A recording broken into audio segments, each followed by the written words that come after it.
আওয়ামী লীগের নিবন্ধন বাতিলের জন্য আবেদন করা হতে পারে, আমার ধারণা করা হবে। তো এটা হলো আমাদের গণতন্ত্র।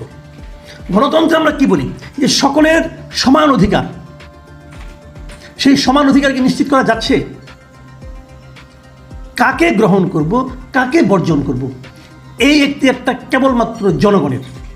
জনগণ ঠিক করবে কে ক্ষমতায় আসবে, কে ক্ষমতায় আসবে না। জনগণ ঠিক করবে কে রাজনীতি করবে, কে রাজনীতি করবে না। জনগণ ঠিক করবে কাকে গ্রহণ করব, কাকে প্রত্যাখ্যান করব। এখন যদি আপনি অপশন হিসাবে একটা বিশেষ দলকে সেখানে নাই থাকতে দেন, তাহলে গণতন্ত্র থাকলো। আমরা 2014 নির্বাচনে কি বলেছি, আওয়ামী লীগ কি বলেছে, ওনারা আসে নাই, আমি কি করব। আমরা তারপরে কি দেখেছি 2018-তে জামাতকে আসতে দেওয়া হয় না, কারণ নিবন্ধন নাই, সরকার তো কিছু করার নাই, নিবন্ধন নাই জামাতের। ওই বলছে আদালতের আদেশে নাকি নিবন্ধন, কি বলে, যাই হোক নিবন্ধন নাই, অর্থাৎ আমরা আমাদের কোনো দোষ করিনি, আমরা সব ঠিক আছে, জামাতের নিবন্ধন নাই। 2024-এ কী হয়েছে, ওনারা আসে নাই, অনেক প্রার্থী ছিল, আমি ছিল, ডামি ছিল, কত লোক ছিল, নির্বাচন হয়ে গেছে, সব লজিক্যালি নির্বাচন হয়েছে। লজিক্যালি